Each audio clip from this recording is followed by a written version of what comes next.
Right now, there's something sitting in your kitchen that armies once marched to protect. Governments taxed it until people starved.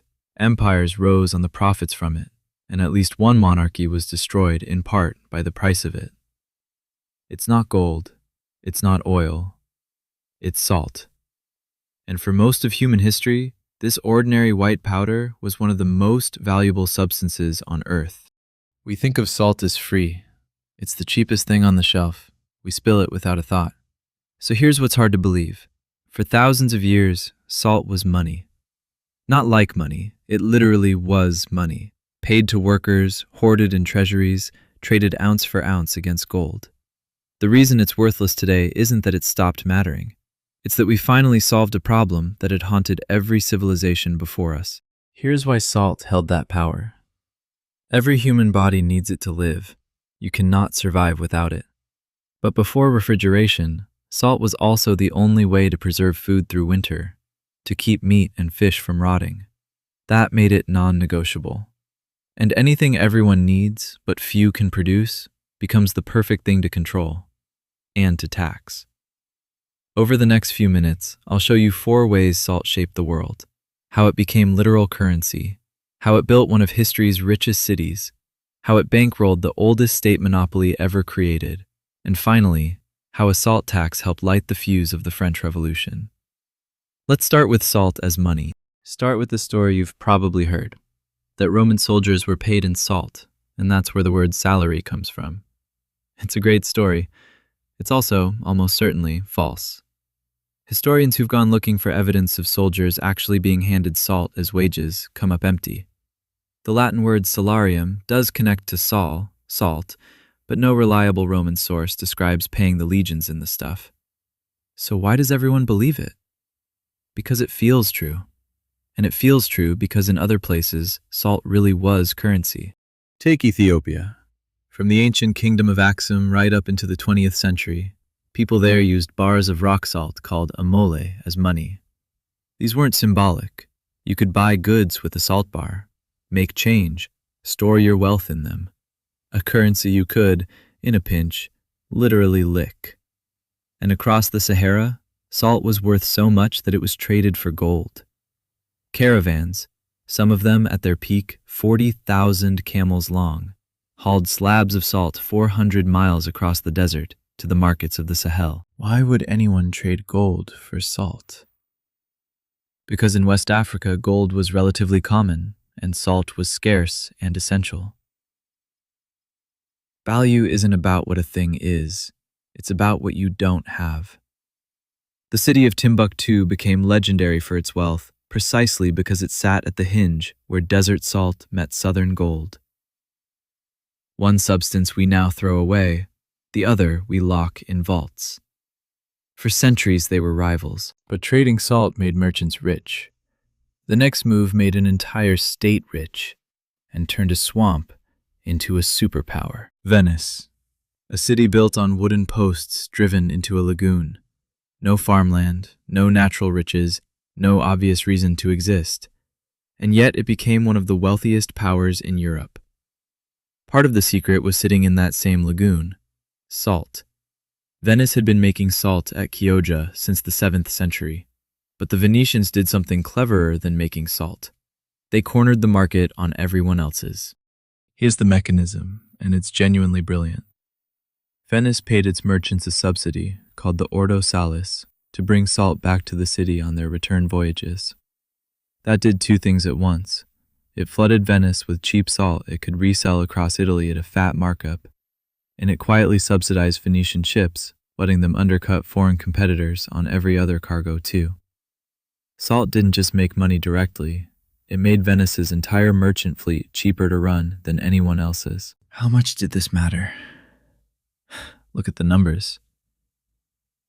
In 1464, Venice's salt office pulled in 165,000 ducats, around 15% of the entire income of the Venetian state. One product, 15% of a superpower's budget. Venice went on to control salt production from Egypt to Crimea, from Sardinia to Cyprus, deliberately buying up rival supply to keep the monopoly airtight. This is the moment salt stops being a commodity and becomes a strategy. And once rulers saw that a single essential good could fund a state, they never forgot it. Because on the other side of the world, an emperor had already turned that idea into the longest-running money machine in human history. Go back to 119 BC to Han Dynasty China and Emperor Wu. He had armies to pay and a vast empire to run, and he needed reliable money. His solution was radical for its time. The government would take total control of salt. It would decide who produced it, at what price, and it would keep the profits. This was one of the first true state monopolies, and it worked so well it became the template for financing empires. How well? By the Tang Dynasty, taxes on salt were bringing in more than half of the central government's entire revenue. Think about that.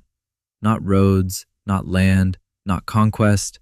Salt was paying for over half the machinery of the Chinese state.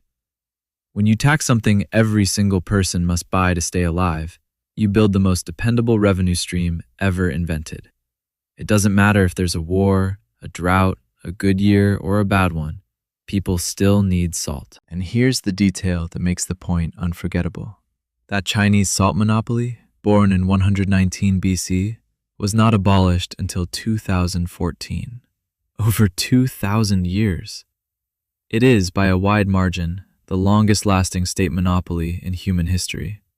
Empires rose and fell, dynasties came and went. The whole world reordered itself, and through all of it, the state kept its grip on salt, because the logic never changed. But a tax that reliable has a dark side.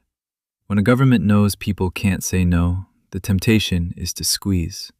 And that is exactly where salt turns from a source of power into a source of rage. In France, that squeeze got a name, the gabelle, and it helped end 1,000 years of monarchy. In 1341, King Philip VI of France made a salt tax permanent. It was called the gabelle, and it became one of the most hated things in French history. The gabelle didn't just tax salt, it forced you to buy it. Under a rule called the sel de devoir, the salt duty, every person over the age of 8 had to purchase a set minimum amount of salt every year at a price the crown fixed. You couldn't opt out of a tax on your own survival, and the price was insane. Not just high, but wildly unfair. In 1784, the finance minister Jacques Necker recorded that the same quantity of salt cost 31 sous in Brittany and 591 sous in the region of Berry. That's nearly 20 times more expensive depending on which side of an invisible line you happen to live on. Naturally, people smuggled. Buy cheap here, sell dear there, the classic move. Smugglers were called faux sauniers, and the state hunted them like criminals. How harshly? Under Colbert's Law of 1640, a smuggler caught without weapons could get 10 years chained to the oars of a galley. Caught armed? Death.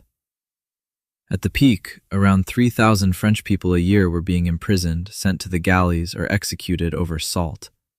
And this wasn't hardened gangs. In the town of Laval alone, between 1759 and 1788, records show 2,845 women and children arrested for salt smuggling, more than half of all the arrests in the district. Now imagine you're a French peasant in 1789.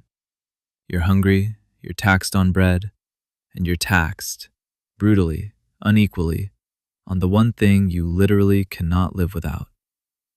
The gabelle didn't cause the French Revolution by itself, but it was a daily, physical reminder of everything rotten about the old order. And when the revolution came, the gabelle was one of the first things the people tore down. It was abolished in 1790. The salt tax had helped topple a monarchy, and if you think that's a one-off, it happened again on the other side of the world. In 1930, in British India, it was illegal for Indians to make or even gather their own salt. They were forced to buy taxed British salt, a tax on a substance the sea gave away for free.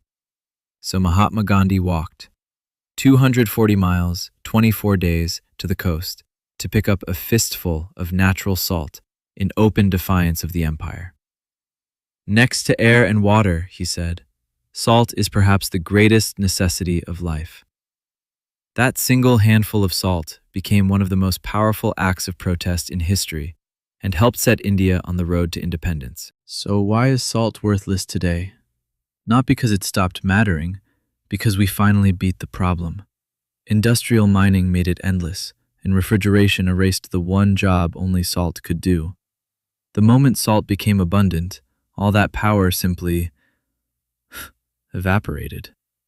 And that's the real lesson hiding in your salt shaker. Value was never about the thing itself. It was about scarcity and necessity and who controlled the supply. Salt built empires and broke them for one reason only, because everyone needed it, and for a while, only a few could sell it. Next time you spill some, remember, people were once executed over what you just brushed onto the floor. If you want more stories of how ordinary things quietly ran the world economy, subscribe. The next one is about a single flower that bankrupted an entire country. You won't believe how far people took it.